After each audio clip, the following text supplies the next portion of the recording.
नमस्कार, आप देख रहे हैं कच्चा चिट्ठा। मैं हूं आपके साथ प्रीति रघुनंदन। बलूचिस्तान के बाद अब सिंध प्रांत में भी आजादी के लिए आर पार की लड़ाई शुरू हो गई है। सिंध की आवाम पाकिस्तान से अलग सिंध देश के लिए क्रांति की मशाल थामे सड़क पर उतर आई है। यानी हिंद से लेकर अब सिंध तक नरेंद्र मोदी की तस्वीरें दिखाई दे रही हैं। सिंध की आवाम नरेंद्र मोदी से आजादी के संघर्ष में मदद की गुहार लगा रही है। देखिए पाकिस्तान में कैसे गूंज रहा है मोदी नाम।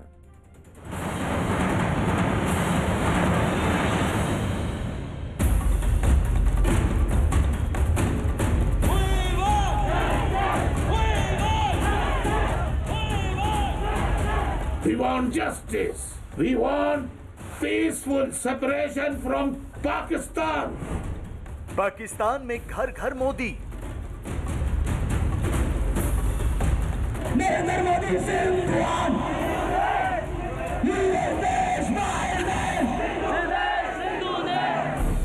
इमरान पर भारी पड़ी मोदी नीति।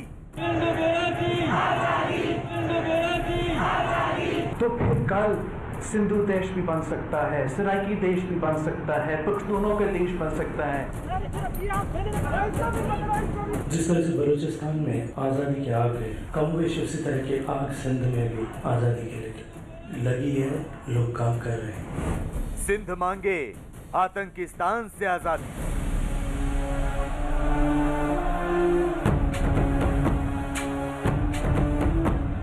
कराची गंजी असाजी, शक्कर गंजो असाजो, लड़काना गंजो असाजो, हैदराबाद गंजी असाजी, मीर प्रकाश गंजो असाजो, नवाब शाह गंजो असाजो, यो थर्रे गंजो असाजो, ही काचो गंजो असाजो, ही सिंधु गंजो असाजो, ही किंचर गंजो असाजो, ही मंचर गंजी असाजी, जो तलो गंजो असाजो, ये सिंध समूरी गंजी असाजी।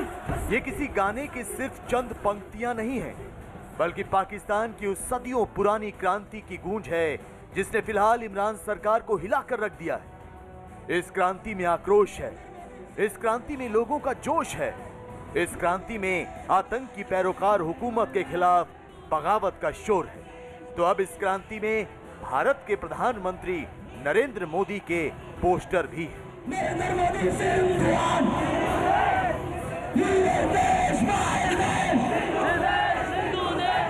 तस्वीरें उसी पाकिस्तान के सिंध प्रांत की हैं जिसकी हुकूमत हिंदुस्तान से अदावत में हदें पार कर जाने पर आमादा नजर आती है। उसी पाकिस्तान की जो आतंक की बैसाखी के सहारे भारत को अस्थिर करने का ख्वाब देखता है।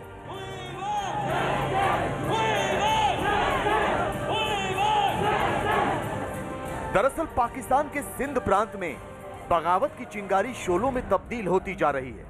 पाकिस्तान के सिंध प्रांत के बाशिंदे आतंक की पैरोकारी करने वाली हुकूमत से आजादी मांग रहे हैं। आर पार की लड़ाई छिड़ गई है। पाकिस्तान से अलग सिंधु देश के लिए लोग क्रांति की मशाल थामे सड़क पर उतर आए हैं। तो हैरान करने वाली बात यह है कि अब सिंध के लोग खुली हवा में सांस लेने के लिए हिंदुस्तान की तरफ देख रहे हैं। भारत के प्रधानमंत्री नरेंद्र मोदी से उन्हें आजादी दिलाने की गुजारिश कर रहे हैं। नरेंद्र मोदी जिंदाबाद। पाकिस्तान में सिंधु देश की मांग और आजादी के लिए नरेंद्र मोदी से सिंध वासियों की गुहार इस्लामाबाद तक सनसनी मचा रही है। पाकिस्तान की इमरान सरकार इस जनवरी क्रांति से सदमे में है। पाकिस्तान की संसद से लेकर सड़क तक इसी बात की चर्चा हो रही है कि क्या भारत बांग्लादेश की तरह सिंधु देश बनाने में मदद करेगा। क्या भारत पाकिस्तान के अत्याचारों से सिंध के लोगों को निजात दिलाएगा और क्या बहुत जल्द पाकिस्तान का एक और टुकड़ा होने वाला है। इसमें गैरती से सिंधियों निजात हासिल करो, निजात हासिल करो, निजात हासिल करो, निजात हासिल करो। सिंध का बच्चा बच्चा गैरतमंद पंजाब की गुलामी से निजात चाहता है। मैं नहीं चाहता है, नहीं चाहता हूं कि एक भी पंजाबी छावनी, एक भी पंजाबी पुलिस, एक भी पंजाबी रेंजर्स सिंध में हो। सिंधु देश की आवाज उठाने वाले अब किसी भी कीमत पर आतंकिस्तान से आजाद होना चाहते हैं। लिहाजा सिंध के लोगों ने अलग सिंधु देश बनाने की मांग को लेकर जामशोरो जिले में एक रैली निकाली।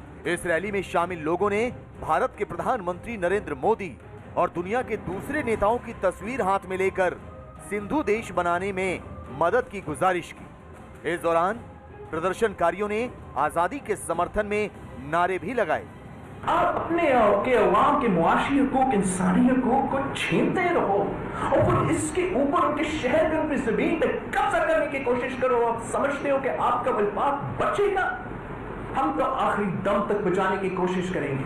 हम अपना खून देंगे, सर देंगे, मगर पाकिस्तान को आंच नहीं आने देंगे। लेकिन आप सोचें कि अगर कल बना था बांग्लादेश, तो फिर आप अगर अपना जुल्म करते रहोगे, अगर पाकिस्तान पीपल्स पार्टी जैसे जमात खड़े नहीं होंगे, तो फिर कल सिंधु देश भी बन सकता है, सराइकी देश भी बन सकता है, पख्तूनों का देश बन सकता है। होश की नाखुन लो।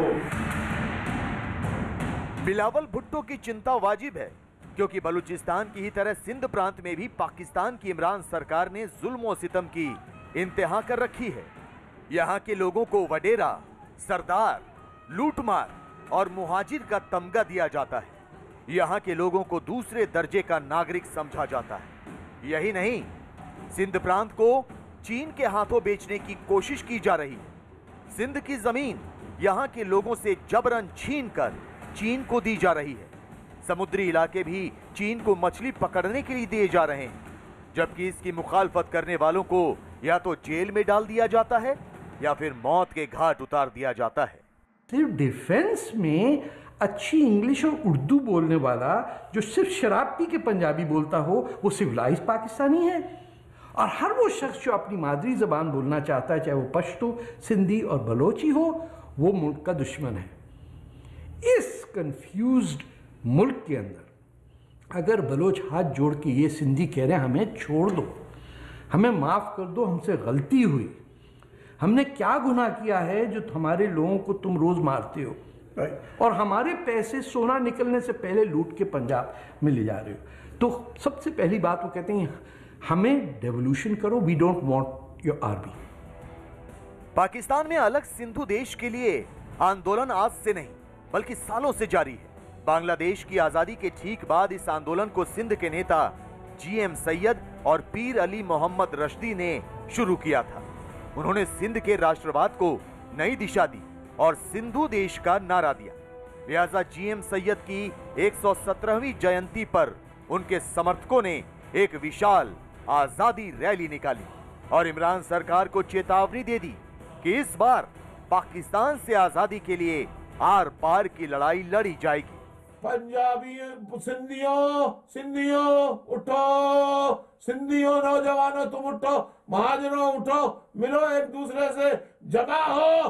हम इनसे प्यार से कह देंगे 3 दिन के अंदर अंदर सिंध छोड़ दो,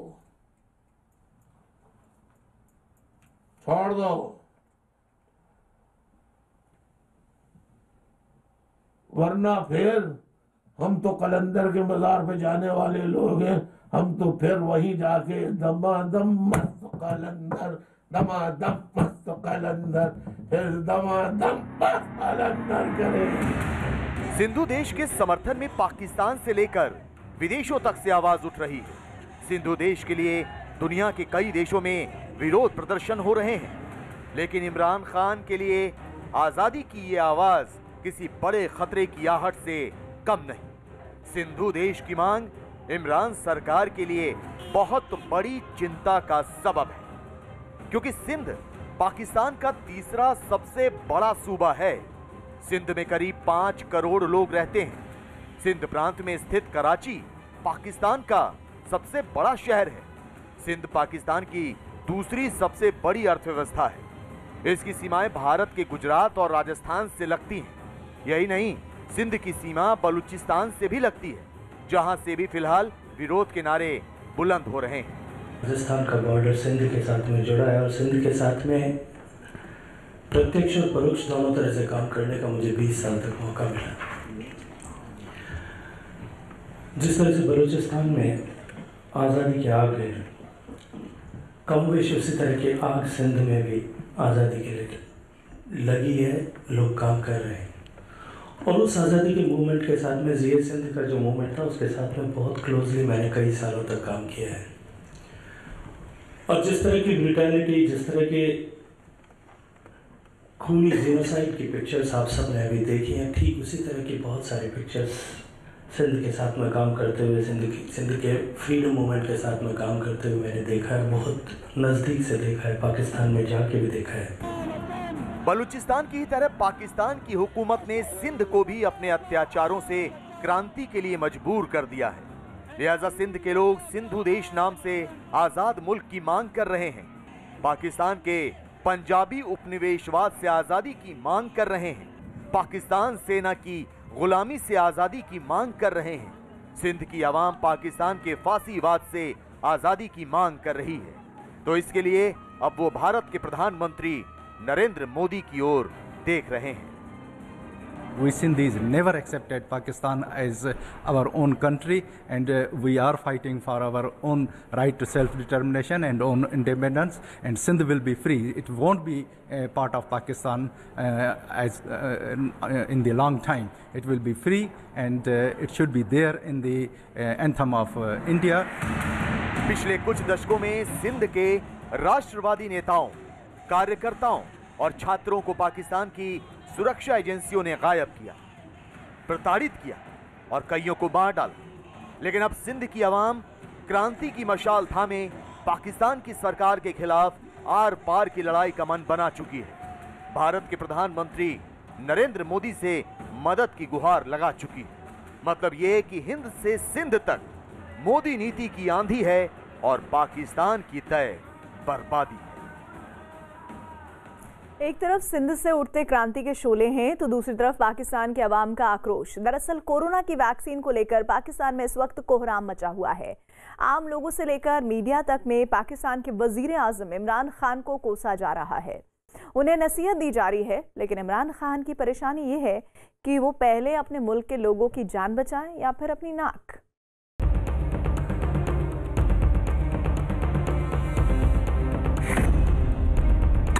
भारत में बीती 16 जनवरी से कोरोना वैक्सीन लगाने का सिलसिला पूरे देश में शुरू हो गया और वो भी युद्ध स्तर पर। कोरोना को हराने और हर आम जन तक वैक्सीन पहुंचाने के लिए हिंदुस्तान की हुकूमत ने जो तैयारियां की हैं, उसकी तारीफ हर तरफ और हर कोई कर रहा है। इतिहास में इस प्रकार का और इतने बड़े स्तर का टीकाकरण अभियान पहले कभी नहीं चलाया गया है। यह अभियान कितना बड़ा है, इसका अंदाज आप सिर्फ पहले चरण से ही लगा सकते हैं। दुनिया के 100 से भी ज्यादा ऐसे देश हैं जिनकी संख्या 3 करोड़ से कम है, और भारत वैक्सीनेशन के अपने पहले चरण में ही 3 करोड़ लोगों का टीकाकरण कर रहा है। हिंदुस्तान की तस्वीर से ठीक उलट पाकिस्तान का हाल है। कोरोना की लड़ाई में पाकिस्तान का क्या हाल है, इसके बारे में खुलकर बात करने से पहले जरा एक नजर पाकिस्तान की मीडिया के एक पत्रकार के इस ट्वीट पर डालना जरूरी है। हमें इस बात का यकीन नहीं है कि हमने अभी तक वैक्सीन का ऑर्डर दिया है या नहीं।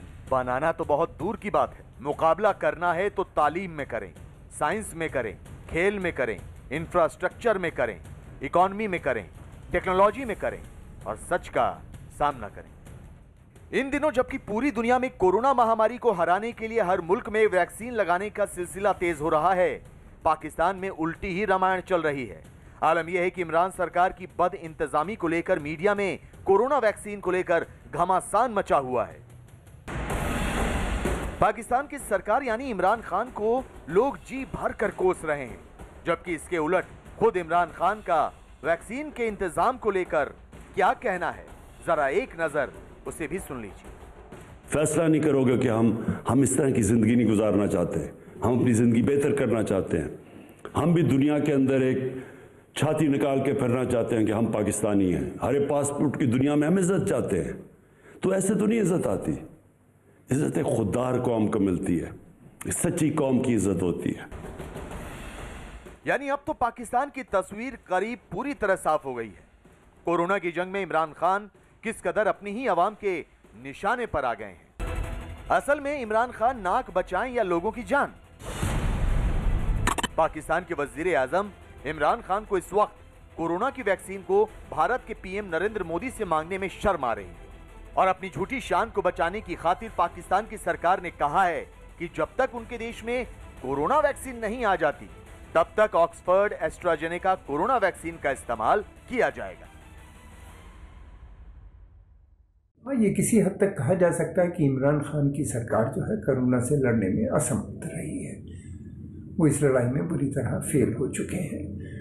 अब ये देखना है कि किस तरीके से आने वाले समय में डील करते हैं। क्या उनको कहीं से बाहर से एड मिलेगी वैक्सीन लाने में। पाकिस्तान की इमरान खान सरकार ने उम्मीद जताई है कि अगले 2 महीने के भीतर कोरोना की वैक्सीन मुहैया हो जाएगी, लेकिन ये बात गौरतलब है कि पाकिस्तान में कोरोना के मरीजों की तादाद दिन ब दिन बढ़ती ही जा रही है और मौजूदा वक्त में ये गिनती 5 लाख के पार हो गई है। पाकिस्तान के प्रमुख अखबार डॉन के मुताबिक drug regulatory authority of Pakistan यानी DRAP ने ऑक्सफर्ड एस्ट्राजेनेका की कोरोना वैक्सीन को इमरजेंसी इस्तेमाल के लिए मंजूरी तो दे दी है, जबकि चीन की सरकारी कंपनी सिनोफार्मा के टीके को अगले 2 हफ्तों में मंजूरी मिलने के आसार हैं। पाकिस्तान के लोगों को आखिर में देखा जाए तो वो चाइना से बनी हुई वैक्सीन पर ही भरोसा करना पड़ेगा। जो उनका पैसे वाला वर्ग है वो तो बाहर की वैक्सीन को अफोर्ड कर लेगा, जो प्राइवेट कंपनीज या हॉस्पिटल जहाँ से लाएंगे और उसको काफ़ी महंगे दामों पे बेचेंगे। लेकिन ये है कि बाकी आम जनता को, और दूसरी तरफ ये भी है उम्मीद है कि बड़ी संख्या में लोग वैक्सीन वहाँ उनको मुहैया नहीं कर पाएगा पाकिस्तान की इमरान खान सरकार चौतरफा घिरी हुई है। एक तरफ तो पाकिस्तान भूखमरी की कगार पर जा पहुंचा है, तो उसी वक्त कोरोना की वैक्सीन को लेकर अब वहां की जनता ने ही उसे सवालों के दायरे में घेरना शुरू कर दिया है। सूत्रों की माने तो पाकिस्तान रूस और चीन की वैक्सीन के अलावा योनटेक, फाइजर और मॉडर्ना की वैक्सीन हासिल करने की कोशिश में है। पाकिस्तान की सरकार ने कोरोना की वैक्सीन के लिए फिलहाल 15,000 करोड़ डॉलर का बजट तय किया है, जिससे महज 10 लाख डोज ही खरीदे जा सकते हैं। ऐसे में सवाल यह है कि क्या इतने भर से पाकिस्तान की जरूरत पूरी हो जाएगी, क्योंकि इस खेप से सिर्फ 0.2% आबादी को ही वैक्सीन मिल सकेगी। लिहाजा पाकिस्तान को पूरे देश को वैक्सीन देने के लिए काफी बड़ी रकम की जरूरत होगी। कोरोना वैक्सीन को लेके उनके पास बहुत सी दुश्वारियां हैं। सबसे पहली बात यह है कि उनके पास अपनी कोई वैक्सीन नहीं है। दूसरी बात यह कि उनके पास इकोनॉमिक कंडीशन बहुत ख़राब है। तो वो जो यूरोप और अमेरिका में जो बनी है वैक्सीन, उनको ख़रीदने के लिए उनके पास पैसा नहीं है और फॉरेन एक्सचेंज की भी कमी है। पाकिस्तान के कार्यवाहक स्वास्थ्य मंत्री फैजल सुल्तान के मुताबिक चीन की वैक्सीन फरवरी के मध्य तक आएगी और सबसे पहले स्वास्थ्य कर्मियों, फ्रंट लाइन वर्कर्स के साथ वरिष्ठ नागरिकों को इसकी डोज दी जाएगी। लेकिन बड़ा सवाल तो यह है कि पाकिस्तान की आर्थिक हालत को देखते हुए क्या सबको वैक्सीन मिल पाएगी, क्योंकि वैक्सीन के मामले में पाकिस्तान चीन पर ही निर्भर है और चीन की वैक्सीन अभी ट्रायल पर है। तो क्या ऐसे में ये बात सिर उठाने लगी है कि इमरान खान कोरोना से लड़ाई हार चुके हैं? पाकिस्तान में कोरोना को लेकर वहाँ की जो स्थिति है वो बहुत दयनीय है। पहली बात तो ये कि सही रिपोर्ट वहाँ से नहीं आ रही। उनके यहाँ ज़्यादातर जो चीज़ें हैं उनको छिपा रखा है उन्होंने, जिसके कारण वो सही पता नहीं चल पा रहा कि कितने लोगों की इसमें मर चुके हैं और कितने लोग इससे अफेक्टेड हैं। दूसरी बात ये कि उनका जो मेडिकल सिस्टम है बहुत कमज़ोर है। उन प्राइवेट हॉस्पिटल बहुत कम हैं और सरकारी अस्पताल नाम मात्र हैं। पाकिस्तान की इमरान खान सरकार जानती है कि कोरोना के खिलाफ जंग जीतने के लिए उसे भारत से मदद लेनी पड़ेगी, क्योंकि दुनिया के बड़े बड़े देश न सिर्फ भारत की बनी वैक्सीन की तारीफ कर रहे हैं बल्कि भारत से ही मदद भी मांग रहे हैं। कई देशों ने भारत से वैक्सीन की मांग की है। जानकारी के मुताबिक ब्राजील ने 20 लाख डोज की मांग की है। इसी तरह नेपाल ने भी भारत से वैक्सीन मांगी है, जबकि दुनिया भर में भारत को नीचा दिखाने में लगे चीन ने कोरोना वैक्सीन के मामले में भारत की तारीफ ही की है। भारत में मंजूर दोनों ही टीके दुनिया के दूसरे टीकों के मुकाबले बेहद सस्ते हैं, लिहाजा इमरान खान सरकार इन्हें लेना चाहेगी। लेकिन पाकिस्तान सरकार के लिए मुश्किल यह है कि आतंकवाद और भारत विरोधी गतिविधियों को बढ़ावा देते रहने की वजह से भारत के साथ रिश्ते खराब हो चुके हैं। लिहाजा इमरान खान मोदी सरकार के सामने मदद की गुहार लगाने से भी हिचक रहे हैं। पाकिस्तान भारत से वैक्सीन मांगेगा, इसलिए कि अगर भारत से वैक्सीन मांगने के मतलब ये है कि भारत की छवि पाकिस्तान के अंदर और बढ़ जाएगी, पाकिस्तान की जनता के अंदर भारत की पॉपुलैरिटी बढ़ेगी। इस कारणवश वो भारत से वैक्सीन नहीं देंगे। अगर भारत से वैक्सीन उन्होंने मांगी तो भारत, मैं समझता हूँ कि शायद उनको वैक्सीन दे देगा। इसी बीच पाकिस्तान की सरकार ने आलोचना से बचने और लोगों तक राहत पहुंचाने के लिए एक बीच का रास्ता निकालने की कोशिश की है, जिसके तहत राज्य सरकारों और निजी सेक्टर को विदेशों से वैक्सीन खरीदने की छूट दे दी गई है। लेकिन यह साफ है कि कोरोना से लड़ाई अब इमरान खान के गले तक आ गई है।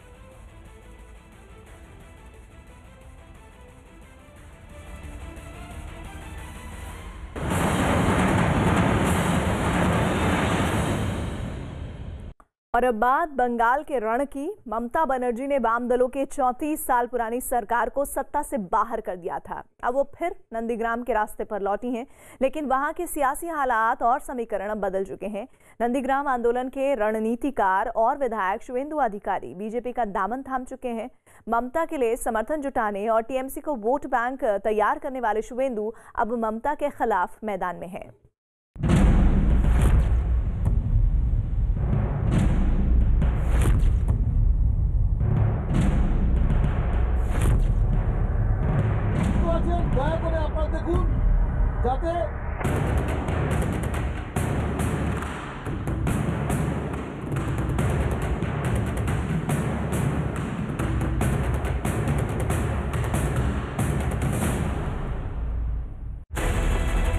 बंगाल में चुनावी संग्राम।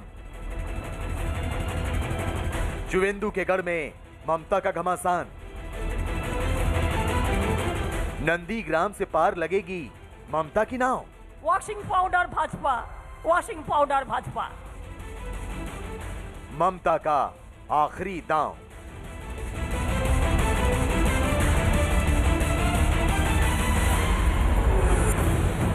ये बंगाल चुनाव में हिंसा का लाइव ट्रेलर है।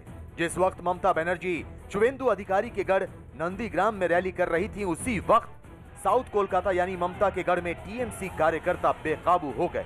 बीजेपी के रोड शो पर पथराव कर दिया। एक हाथ में टीएमसी के झंडे और दूसरे हाथ में पत्थर। क्या टीएमसी अब वोट नहीं बल्कि चोट के दम पर विरोधी दलों को रोकेगी? ये पथराव क्यों हो रहा है, इसकी वजह आपको बताते हैं। दरअसल बंगाल में 2021 का चुनावी रण अब नंदीग्राम पर आकर केंद्रित हो गया है। ममता बनर्जी ने नंदीग्राम से चुनाव लड़ने की मंशा जताई है, लेकिन उसी वक्त उनके अपने राजनीतिक गढ़ में शुवेंदु अधिकारी और बीजेपी नेता रोड शो करके ममता को चुनौती देने लगे। टीएमसी के लोग शायद इस चुनौती को बर्दाश्त नहीं कर पाए। खैर, बंगाल में टीएमसी के चुनावी पत्थर के साथ साथ ममता का नया राजनीतिक राग भी गूंजा। Washing powder Bhajpa, washing powder Bhajpa. এই তো হয়ে গেছে আজকাল। কালোটা সাদা আর সাদাটা কালো। তোমরা বেছে নিয়েছো ভালো, আমার অনেক শুভেচ্ছা থাকবে। मुख्यमंत्री ममता की जुबान पर वॉशिंग पाउडर वाला गाना दरअसल बागियों के बहाने बीजेपी पर निशाना है, क्योंकि गृह मंत्री अमित शाह के प्रस्तावित दौरे को लेकर टीएमसी में एक बार फिर बड़ी बगावत की आशंका है। इसलिए ममता ने बागियों पर दांव लगाने वाली बीजेपी को दागियों के दाग साफ करने वाला वॉशिंग पाउडर करार दे दिया। लेकिन उनके सियासी राग से भी ज्यादा चौंकाया उनके चुनावी फैसले ने। ममता ने नंदीग्राम की रैली में कहा कि अगर वो पूर्वी मिदनापुर की नंदीग्राम सीट से चुनाव लड़ जाएं तो नंदीग्राम सीटे আমি কারোর নাম এখনই বলছি না, পরে বলবো। বাট আমি মনে করি নন্দীগ্রাম সিটে ভালো মানুষ দেব, যিনি সত্যি আপনাদের কাছে পড়ে থাকে, যিনি কাজ করবেন। আর নন্দীগ্রাম সিট এমনিতে এটা জেনারেল সিট, কাজেই কোনো অসুবিধা নেই। এমনকি আমি যদি নন্দীগ্রামে দাঁড়াই কেমন হয়। नंदीग्राम से चुनाव लड़ने का ऐलान करके ममता ने राजनीतिक हलचल मचा दी है। मुख्यमंत्री ममता बनर्जी ने नंदीग्राम से चुनाव लड़ने के संकेत देकर बड़ा सियासी भूचाल ला दिया है। नंदीग्राम वही भूमि है जहां पर किसानों का आंदोलन करके ममता सत्ता की सीढ़ियां चढ़ी थी और एक बार फिर नंदीग्राम का रुख करके ममता ने अपना सियासी दांव खेला है। नंदीग्राम का सियासी गणित और यहां से चुनाव लड़ने की ममता की रणनीति के बारे में जानने से पहले कुछ तस्वीरों पर गौर कीजिए। ममता बनर्जी ने शुवेंदु अधिकारी के गढ़ नंदीग्राम में रैली की। 2007 में मारे गए किसानों के बहाने राजनीतिक राहत देने का ऐलान किया। नंदीग्राम हिंसा के दौरान लापता 10 किसानों के परिवार वालों को 4 लाख रुपए की आर्थिक मदद का वादा किया। वहीं दूसरी ओर नंदीग्राम में ममता बनर्जी गो बैक के पोस्टर लहराए गए। ममता पर नंदीग्राम के किसानों ने वादा खिलाफी का आरोप लगाया। तीसरी तस्वीर साउथ कोलकाता की है, जहां मुख्यमंत्री ममता के गढ़ में शुवेंदु अधिकारी और दिलीप घोष ने रैली की, रोड शो निकाला, लेकिन टीएमसी की ओर से बीजेपी कार्यकर्ताओं पर पथराव किया गया। ममता के गढ़ में शुवेंदु तो शुवेंदु के गढ़ में ममता। हालांकि नंदीग्राम की रैली में कोई भी हिंसा देखने को नहीं मिली, लेकिन कोलकाता में शुवेंदु की रैली में आज हिंसा देखने को मिली है। बीजेपी का आरोप है कि टीएमसी के खेमे में बौखलाहट है, तो टीएमसी का आरोप बीजेपी के ऊपर। पश्चिम बंगाल में बीजेपी और टीएमसी के बीच सिर्फ मंचों पर ही नहीं बल्कि सड़कों पर भी महाभारत हो रही है। ममता ने शुवेंदु के सियासी गढ़ को अपनी चुनावी जमीन बनाने का इरादा जाहिर किया, तो बीजेपी ने शुवेंदु के साथ मिलकर बीजेपी के गढ़ में राजनीतिक शक्ति प्रदर्शन करते हुए धावा बोला। बंगाल चुनाव को लेकर ममता ने नंदीग्राम पर जो ऐलान किया है वो सबसे ज्यादा हैरान करने वाला है। नया कुछ बात नहीं है। बीजेपी सब सीट पर, कलकत्ता हमारा सिटी ऑफ जॉय है, कलकत्ता महानगर है, यहाँ भी भाजपा का लहर चल रहा है। आखिर मुख्यमंत्री ममता बनर्जी नंदीग्राम पर दांव लगाकर कौन सी रणनीति और राजनीति कर रही हैं? दरअसल नंदीग्राम में किसान और मजदूर सबसे बड़ा वोट बैंक है। 2007 में ममता ने किसानों के लिए आंदोलन किया था। नंदीग्राम से टीएमसी की राजनीतिक पैठ मजबूत हुई। आंदोलन के बाद टीएमसी का वोट बैंक बढ़ने लगा। नंदीग्राम से टीएमसी की जनहित वाली छवि बनी। नंदीग्राम आंदोलन के 4 साल बाद चुनाव हुए। 2011 में टीएमसी एक बार फिर सत्ता में आ गई। टीएमसी को सत्ता में लाने में नंदीग्राम की अहम भूमिका रही। नंदीग्राम फिलहाल शुवेंदु अधिकारी की सीट है। ममता ही वो नेत्री है जो नंदीग्राम में गोली चलने के बाद पहले वहाँ पहुंची थी और जो नंदीग्राम में लड़ाई का शुरुआत की थी।